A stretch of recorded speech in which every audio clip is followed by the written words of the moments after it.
gusto saludarlos desde el Congreso de la República. Les damos la bienvenida a esta nueva emisión de Noticias Cámara de Representantes con los temas que movieron la agenda legislativa esta semana. Edwin, muy buenas noches también para usted. Vanessa, muy buenas noches. A ustedes les agradecemos por conectarse cada 8 días con nuestra emisión semanal de Noticias Cámara de Representantes. Los invitamos de una vez a ver nuestros titulares. En la Cámara piden mayor efectividad en las medidas de protección a las mujeres tras preocupantes casos de feminicidio. Se adelantará debate de control político.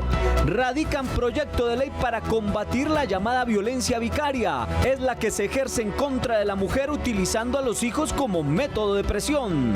El próximo 21 de mayo se celebra el Día de la Afrocolombianidad. La Cámara rendirá homenaje a esta población que ha aportado al crecimiento del país. Con ajustes en temas de horas nocturnas y dominicales, quedó lista la ponencia para la reforma laboral que se debatirá en la Comisión Séptima de la Cámara.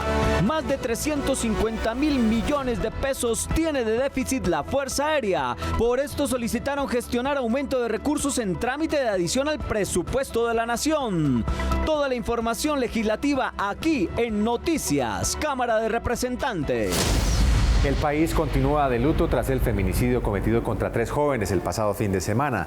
¿Qué pasa cuando las mujeres tienen la valentía de denunciar a sus agresores? ¿Qué tan efectivas son las autoridades en la protección a estas mujeres? Toda la información con nuestra periodista Catalina Cadena.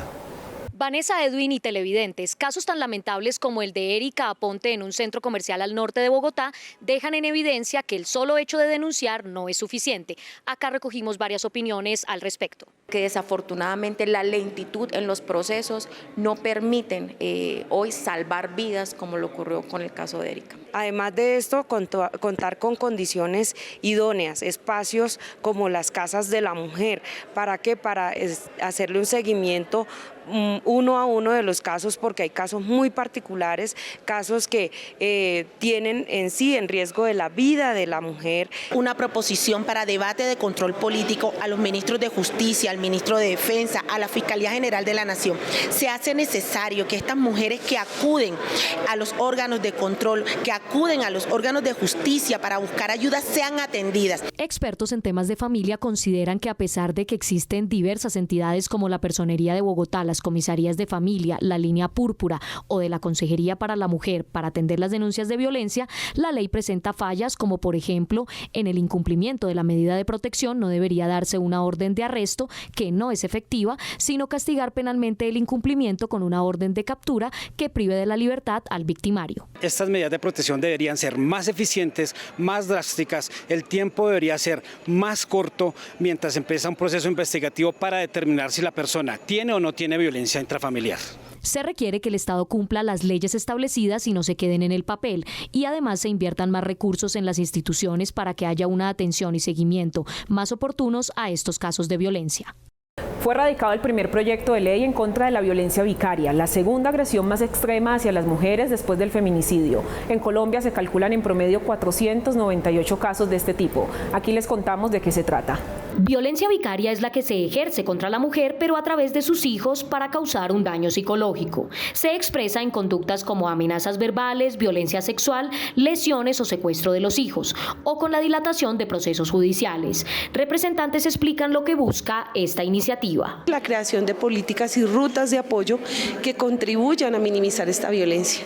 También queremos, por supuesto, que se visibilicen estas denuncias que las mujeres han realizado y poder realizar un seguimiento a estas denuncias que ellas hacen en contra de los violentadores, y que no hay cifras y que no hay un seguimiento por parte de la policía ni de los organismos de control. Que haya celeridad en los procesos, que las mujeres tengan respuestas. Porque además, miren, los hombres que hacen esto están convencidos que solo hieren a las mujeres, están dañando la infancia. Esto es una ley que tiene que ver con el bienestar de la infancia colombiana. Más allá de las mujeres, también hay un daño social a nuestros niños y niñas. Mujeres víctimas de este tipo de violencia cuentan sus experiencias y el deseo que esta ley sea aprobada para recibir un apoyo jurídico especializado a sus casos. Mis hijos fueron sustraídos violenta y arbitrariamente por su progenitor el 23 de septiembre de 2021. A la fecha, 1 año y 8 meses, donde se ha cortado día tras día el vínculo materno-filial. Hemos llegado hasta estas instancias y poder luchar por esta ley vicaria. Este proyecto va a empezar su discusión en la Comisión Primera de la Cámara y seguirá su curso legislativo para convertirse en ley. Cada 21 de mayo se conmemora el Día de la Afrocolombianidad, fecha en la que se recuerda que hace más de 170 años se puso fin a la esclavitud en Colombia. En esta celebración se rinde un homenaje a la población afro y se hace un reconocimiento a sus aportes en todos los ámbitos.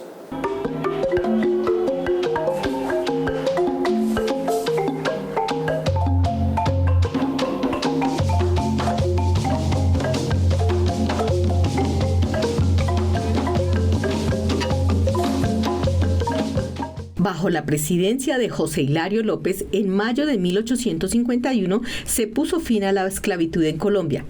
Posteriormente, la Ley 725 del 2001 institucionalizó el Día Nacional de la Afrocolombianidad. Entonces, este 21 de mayo se logró a través de una ley del Congreso que fuera esta fecha el Día Nacional de la Afrocolombianidad, y con ello lo que buscamos es, uno, que se reconozca la diversidad cultural de este país, pero también que cesen, que haya un nivel de conciencia alrededor de ese racismo, que es un racismo estructural el que se da en Colombia.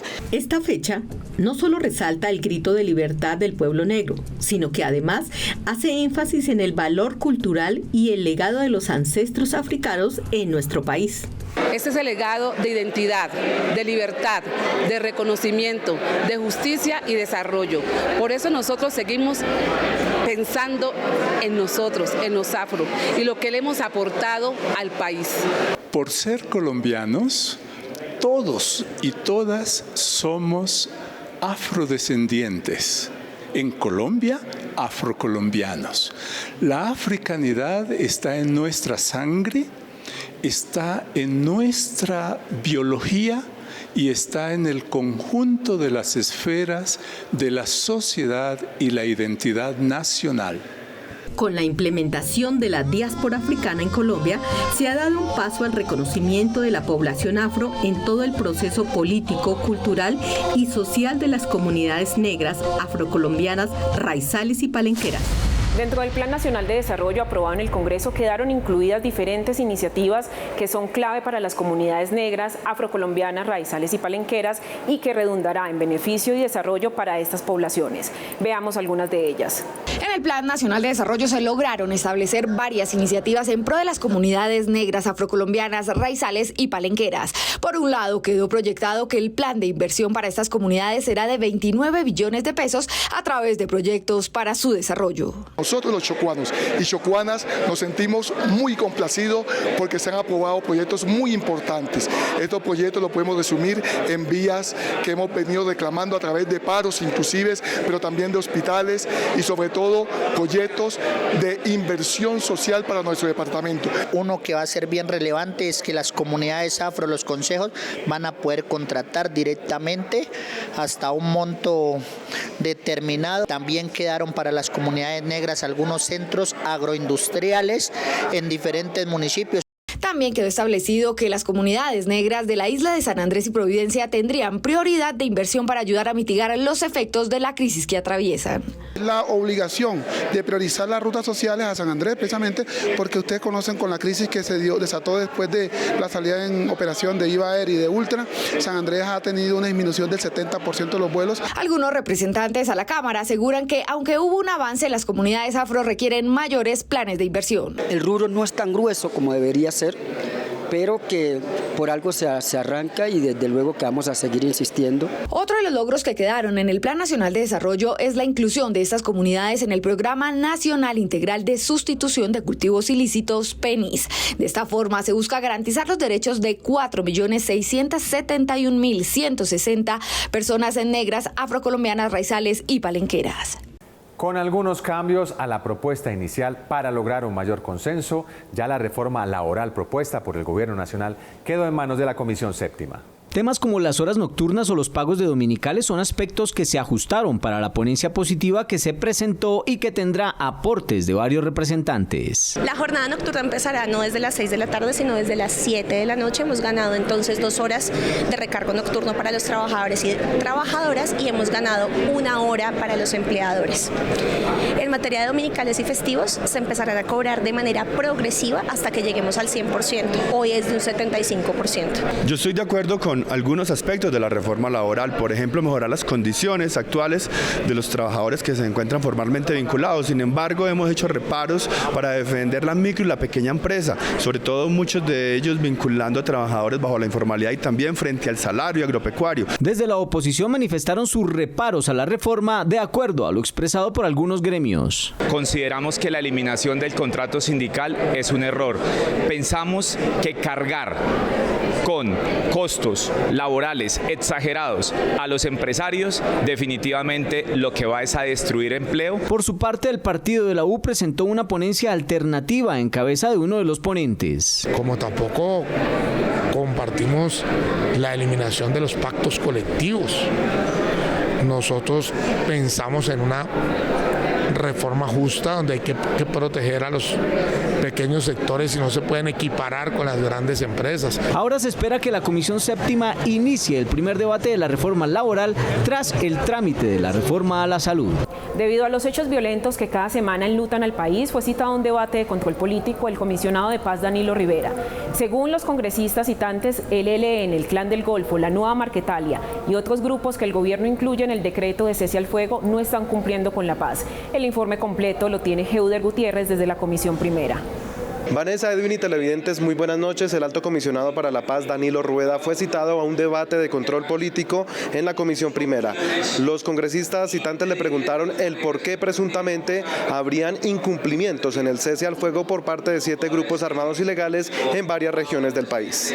Según los citantes, el cese al fuego firmado entre el presidente Petro y varios grupos armados en diciembre pasado no se estaría cumpliendo. Que los grupos al margen de la ley que han sido convocados a una mesa de diálogo, lo que han podido durante esta temporada es fortalecerse en números, fortalecerse en militantes de esos grupos. Han reclutado, no pueden desconocer que ha habido reclutamiento de niños a lo largo y ancho de Colombia. Tienen que demostrar los gestos de paz,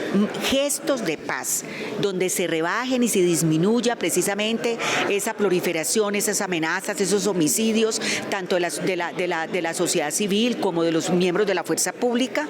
Esos gestos de paz es lo que estamos requiriendo todos los colombianos. Las gestiones y logros del comisionado fueron defendidas por congresistas del Gobierno del Cambio, quienes hicieron incluso varios anuncios. Pero es importante haber escuchado al comisionado porque él explica de manera clara y precisa los avances, incluso hizo un anuncio de posibles 7 espacios dialógicos, de diálogos y de sometimiento a la justicia en las próximas semanas. Es decir que en 8 meses pues este gobierno ha hecho en materia de paz mucho más de lo que se hizo en los 4 años del gobierno anterior.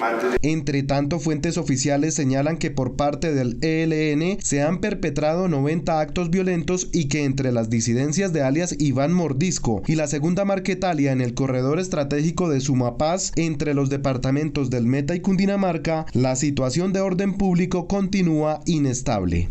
Un debate de control político al ministro de Hacienda, Ricardo Bonilla, se llevó a cabo esta semana en la Comisión Tercera de la Cámara para analizar el tema del impacto económico y fiscal que traería a la nación la aprobación de las reformas a la salud, laboral y pensional que se discuten actualmente aquí en el Congreso de la República. Para los citantes al debate, sacar adelante las reformas que se propone el gobierno, como la de salud, laboral y pensional, tiene un alto impacto fiscal que afectaría la sostenibilidad de las finanzas públicas del país. Por supuesto que hay un impacto fiscal. El tema de salud perfectamente puede costar entre 100 y 110 billones de pesos en los próximos años. Es decir, más de 7 billones de pesos año.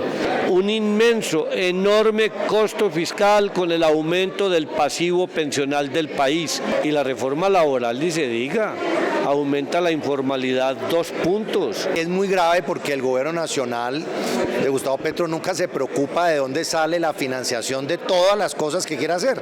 Para otros el panorama es confuso porque no hay datos claros para poder analizar de mejor forma el panorama. Nos preocupa que realmente no hay claridad acerca de cuál es el impacto. Hay muchas cifras diferentes del Ministerio de Hacienda, del Banco de la República, de algunas universidades. Mientras que para representantes a la Cámara afines al gobierno, el cambio propuesto por el presidente Petro requiere de estas reformas que, contrario a lo dicho por los citantes, no afectaría las finanzas del país. La reforma laboral no es una reforma que tenga un impacto fiscal, ni siquiera la reforma pensional. Son reformas que, al contrario, lo que propenden es por garantizar que en los próximos años la cantidad de recursos del presupuesto nacional que se dedican, por ejemplo, al tema pensional se disminuya. Los argumentos de quienes citaron fueron, pues, como primero muy superficiales, segundo fueron como supuestos adivinatorios de lo que va a poder pasar yo pienso que desde un sentido muy apasionado y muy ideologizado. Y desde el gobierno aseguraron que no hay tal costo fiscal. Por ahora el Congreso sigue estudiando las reformas. Y estas son otras noticias en la Cámara de Representantes. Realizar seguimiento a las instituciones que velan por la niñez y hacer acompañamiento a los planes y proyectos de las entidades son algunos de los objetivos de la nueva mesa directiva de la Comisión de la Niñez. Vamos a concertar un trabajo territorial en los departamentos donde tengamos situaciones aberrantes en materia de niñez. Es muy importante que el país vea esta comisión más cercana, que vea a los congresistas de la mano y que vea también la posibilidad de que todas esas necesidades sean materializadas aquí desde el Congreso de la República a través de proyectos de ley. Nosotros vamos a trabajar en pro de que nuestras familias monoparentales reciban la suficiente economía para que no tengan que dejar a sus niños en manos de diferentes personas. Grupos ilegales están dejando sin alimento escolar a los niños y jóvenes de Buenaventura. Más de 42.000 niños del puerto de Buenaventura no están recibiendo el PAI. Primero, porque el municipio de Buenaventura no había contratado este servicio. Y segundo, cuando ya lo contratan, los violentos no dejan pasar los camiones si no les dan un peaje, si no les dan una vacuna o roban los camiones. Entonces, el llamado es al gobierno nacional, al Defensor Nacional del Pueblo, al Director Nacional de la Policía, para que fije sus ojos en Buenaventura, para que estos niños puedan ir al colegio y recibir la alimentación adecuada. Ciudadanos y entidades ambientales expresaron sus opiniones sobre la regulación a la mala calidad del aire en el país, en una audiencia pública abierta que dejó varias conclusiones. Que la mala calidad del aire no solo afecta a la salud humana, sino que también afecta, por ejemplo, a la economía del país. Nos han hecho ver también la importancia de correlacionar este tema con otros problemas ambientales como la deforestación. Es decir, esta audiencia nos ha permitido ampliar la mirada sobre la mala calidad del aire y también a seguir poniendo las alertas, porque hoy participaban personas de distintos movimientos, activistas, expertos y expertas en el tema, y estas personas nos están dando más insumos para que esta ponencia quede muy bien y podamos avanzar en la plenaria de la Cámara. Avanzó una iniciativa que crea el Fondo de Fomento a la Formación Posgraduada, constituido con recursos de entidades privadas, convenios internacionales y del Gobierno Nacional. Solo 4 de cada 10 profesionales puede acceder a estos estudios por falta de recursos. Esta convocatoria está destinada principalmente para subsidiar mínimo el 60% de la matrícula de los estudiantes que se presenten a las convocatorias que para tal fin se diseñen, especialmente en programas de posgrado en universidades públicas, en temas como la salud, en especialidades pertinentes de acuerdo a las recomendaciones del Consejo Nacional de Formación Posgraduada, que se crea a propósito del proyecto de ley que fue aprobado en la Comisión Sexta de Cámara. Esta semana la Comisión Segunda recibió las solicitudes de adición presupuestal presentadas por la Fuerza Aérea Colombiana en un debate de control político. Más presupuestos solicitan para el normal funcionamiento de los aviones y equipos tecnológicos que podrían estar en riesgo por la reducción presupuestal asignada en el Plan Nacional de Desarrollo 2023-2026.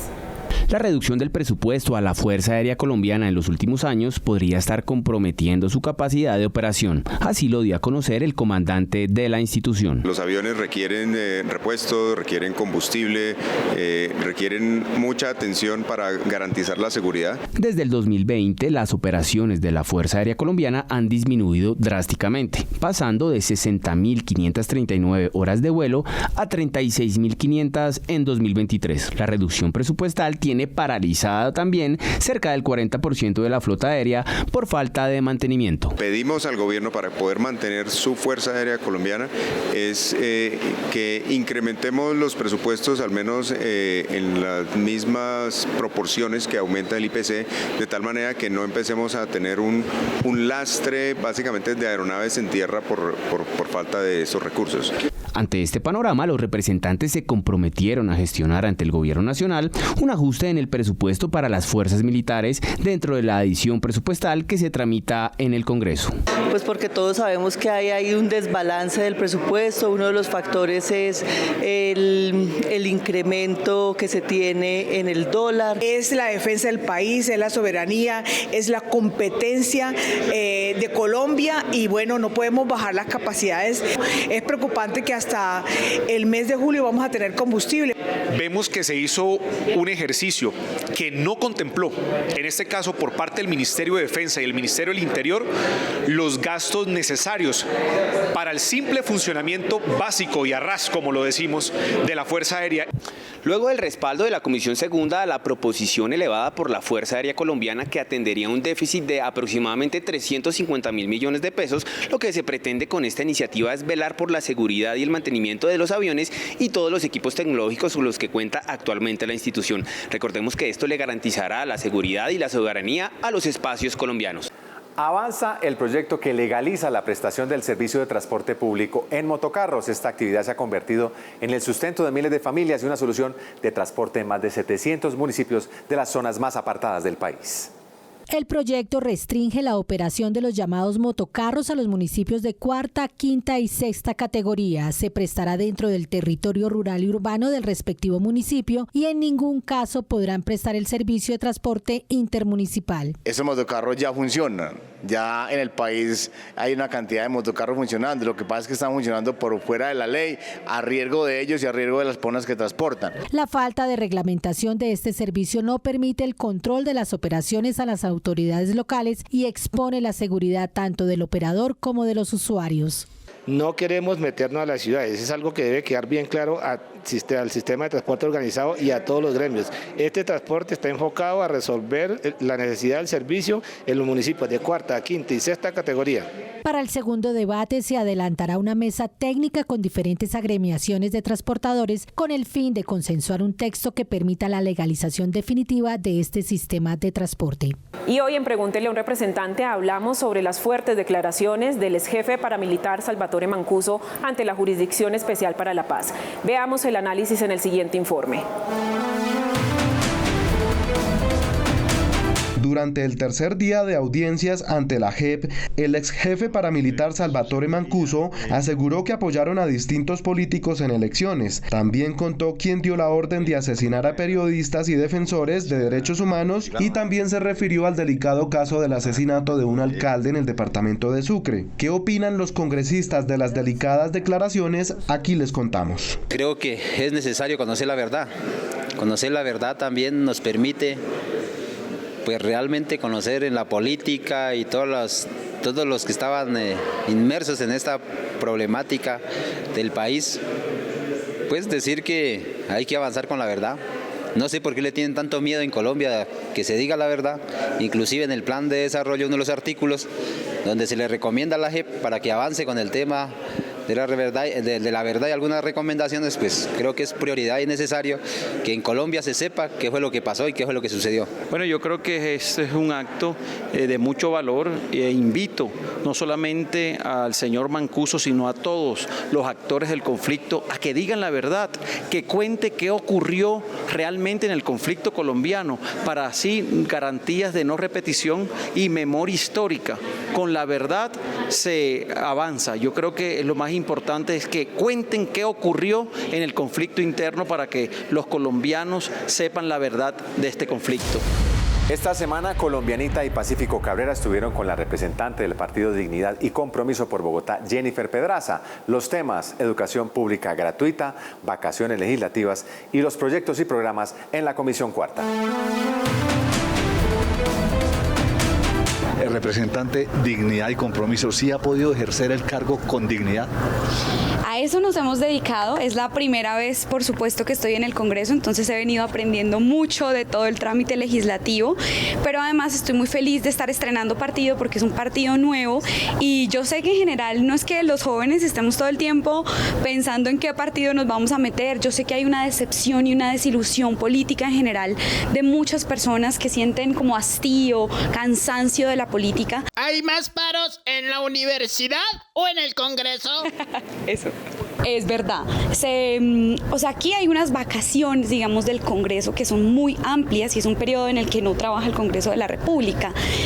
Yo creo que serviría muchísimo que los proyectos, que ahí se pudieran tramitar algunos proyectos, pero también es importante que los congresistas que tienen trabajo en sus regiones, porque la Cámara de Representantes está conformada por personas de todos los departamentos, pues puedan ir a hacer trabajo en las regiones. Lo que pasa es que obvio muchos congresistas vagos aprovechan ese tiempo para no hacer lo que deberían estar haciendo. Doctora, la bautizaron Jennifer Daley. ¿No ha pensado en demandar? ¿Cuáles son los temas prioritarios de su curul frente a esa comisión? La Comisión Cuarta es una de las comisiones económicas del Congreso, o sea, la platica. A mí me parece que la plata es en donde se sintetiza la política. El discurso, mejor dicho, uno puede ver al presidente en el balcón decir no, que los jóvenes y tal, pero a la hora del té, ¿cuánta plata le van a dar a la política de educación? ¿Cuánta plata le van a dar a la salud mental de la juventud? ¿Cuántos recursos para fomentar el empleo para la población que más lo requiere? Esas son nuestras prioridades en esa comisión. ¡Uy! ¿Hay comisiones? Lamentablemente eso pasa mucho en las comisiones económicas. Le quiero contar a la gente que muchos congresistas, pues son las denuncias, ¿no? Yo no he podido verlo y a mí no me ofrecen nada. Yo creo que es porque saben que yo nunca pues entraría en esas lógicas. Bueno, a propósito, doctora, por favor, ¿usted me puede dar de comer a Colombianita? Uy, yo Colombianita. Yo le traigo la dosis personal, que es lo que tenemos ahí. Como los partidos tradicionales con la mermelada. Con la mermelada, sí. Muchas gracias. No nos vaya a dejar como tiene ahorita Colombianita. Mamando, no señor. Porque todo el mundo habla de paz, pero nadie se compromete. La paz sea con usted, Colombia. Y esa fue la semana del presidente de la Cámara de Representantes, David Racero, en un minuto. Esta fue la semana del presidente David Racero en segundos. Se reunió con María Claudia Lacutir, exministra de Comercio, Industria y Turismo, experta en internacionalización empresarial, competitividad y productividad y actual presidente de Aliadas. Dialogaron sobre los avances en temas económicos, los retos que enfrenta el sector empresarial y las reformas del cambio. Tuvo una reunión con Ana Fernanda Mayhuashka, presidente del Consejo Privado de Competitividad, y Germán Arce, presidente del Consejo Gremial. Hablaron sobre la reforma laboral y las transformaciones que contribuirán a la productividad, competitividad y un crecimiento económico sostenible. Y finalmente participó en el 15º Congreso Anual de Energía de Acolgen, un espacio en donde distintas voces analizaron y compartieron sus perspectivas alrededor del sector eléctrico, que cumple un rol protagónico en la construcción de la transición energética. Enfatizó en la importancia del Congreso de la República para crear consensos que involucren al empresariado, al sector público y a todas las comunidades. Hemos llegado al final de esta emisión. A ustedes, nuestra teleaudiencia, agradecerles por su sintonía y recordándoles que nos vemos dentro de 8 días con toda la información legislativa. Así es, Vanessa, y a ustedes les solicitamos, les pedimos que sigan nuestros canales digitales para que estén bien informados sobre lo que ocurre aquí en la Cámara de Representantes. Nos vemos en una próxima emisión. Hasta entonces.